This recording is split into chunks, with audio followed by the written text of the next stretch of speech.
Hey guys, I hope you're all doing well. Welcome back to a brand new video, and this is actually going to be the season finale of this little series I've been doing. So I've decided to make it a special episode where I'm going to be covering how you can use two approaches to the same exact methodology to then get yourself two trades within the same move. And in doing so, you can actually maximize your profit. This is something you could have done today on the 10th of September 2021 this morning, and I'm going to be showing you exactly how. So let's get straight into it. So we're here on the hourly time frame. Now, the first thing I want to do, I just want to take it back to the morning and analyze it from where we were at 7 a.m. in the morning. So here is the situation of the market. As you can see, market has been consolidating for the last few days. However, what I am concerned with is structure itself. Now, the first thing that sticks out to me is this little cluster here. This is something that you should have already analyzed when doing your top-down analysis. But why is this something that is relevant? It is because this is actually the internal property of an institutional candle that leads to a break of structure taking out the previous low. Okay, and you can actually see a lot more clearer on the 4 hourly time frame. As you can see, this is like a base drop situation. This is the institutional candle that leads to the break of structure, taking out the previous low. Therefore, there is an excess amount of demand, an excess amount of buy orders stuck within that institutional candle that needs to be mitigated. And it is that mitigation process that we want to take advantage of. Okay, so with that being said, let's get straight into that institutional candle to analyze the internal property to figure out where is the last available base that created the institutional candle, that led to this institutional candle's formation, because that is the last point of mitigation and that is the last point of entry that we want to take advantage of. So let's go straight to the 1 minute time frame and let's go to the boxed up area of that institutional candle to see the internal property. So the first thing that sticks out is the fact that this is the highest point of the institutional candle. So that is where the institutional candle begun. After that, you see how market dropped off and eventually took out, equal lows over here, so on and so forth, right? So the question is, where is the base that led to that internal breaker structure that started this entire thing?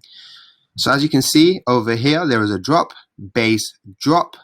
That is the base that led to the internal breaker structure on the seconds time frame, and that is the base that needs to be mitigated because that base was never revisited and there is an excess amount of buy orders within that base that needs mitigation. So let's actually do an entry analysis on this base to identify where exactly that mitigation process is going to take place.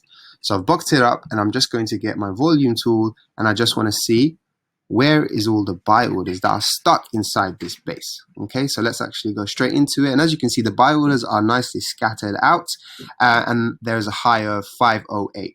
Now, 508 is not a nice quarter number. There is 505, but the best quarter number would be 500 because that is the healthiest available half number. 505 would make sense as well, but if we wanted to play it safe, we could just go for the 500 and then account for the 505 as part of our stop loss, right? So you could put your stop loss above the base to account for the 505, and if you want to play it really safe, you can just take it to the previous high, add a bit of spread. So my spread is about 2 usually, so let's just take it to 1.18515. Nice and simple. So there we have our entry and stop loss. Let's draw up our position tool. And there we see it. It's a 1.5 SL. So that is our entry and stop loss. Let's now take it back to the hourly where we began and let's have a look at the situation. So you can see how price is slowly making its way back up to that particular area, which is understandable because it would want to mitigate that institutional candle before continuing whatever structure it wanted to continue, right? So market is going back up. As you can see, here we are at 8 a.m., 9 a.m. close. Market is making its way back up. Do we get the entry we are after? Let's have a look. Yes, we do. So let's go straight into the 1 minute and see what does that reaction actually look like. So as you can see, price comes, it actually goes through our entry, ends up hitting the 505, even goes as high as 510, and then we get the reaction we expected, and then it is followed by a further reaction taking out the previous low. So at this point, you could consider breaking even, or you could even wait for that low to get taken out before breaking even as well. It's completely up to you.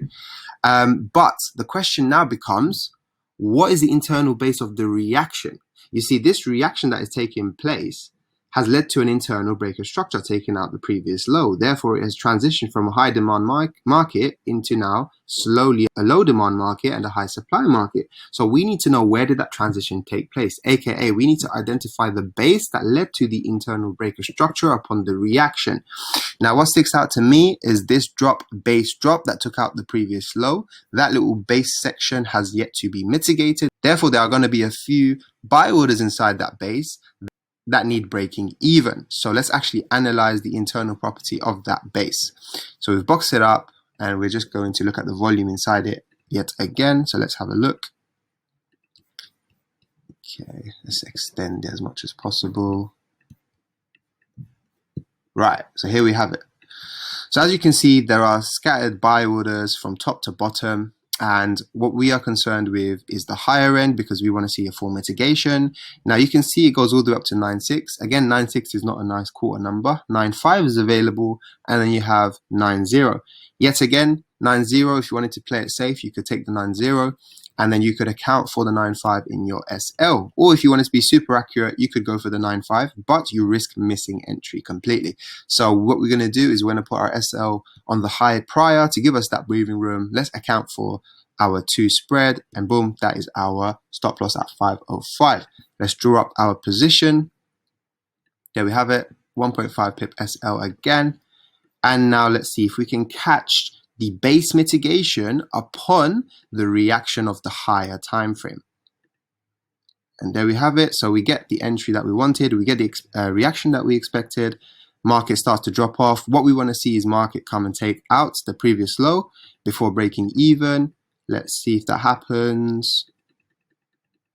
Okay, so it's building up a bit of liquidity. Notice how it attracts a few buyers before taking them out. And then we have the liquidity raid, and we have our breaker structure as is expected, and then we're on our way. Perfect. So we've got 2 entries. We're risk-free on both entries. And now let's see the results. In terms of take profit, I would have looked at this particular area here, because this was a little base section that took out the highs over here. Therefore, I expect some sort of reaction here. It also created an imbalance internally that I knew had to be filled in. So if I wanted to play it safe and take my profit early, that is where I would be taking profit. So let's take it there. So let's choose a nice quarter number here as well, 2.5, perfect. So we have a 1-to-11 risk reward ratio over here.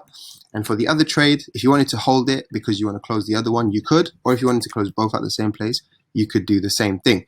So with the first entry, it was 1-to-12 almost, and the other one was a 1-to-11. So in total, you're actually looking at a 1-to-23 risk reward ratio if we end up hitting our take profit. So let's see what the result is.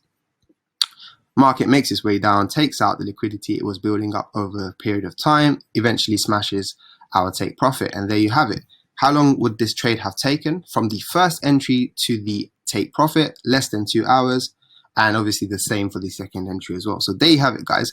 A nice and simple 1-to-23 combined risk reward ratio from 2 separate trades using the same exact institutional methodology. So I hope this helps you guys. Feel free to try and apply it within your charts. If you have any questions, be sure to DM me or put a comment in the comment section below. And with that being said, I hope you guys have a wonderful weekend. Take care, best of luck, and peace.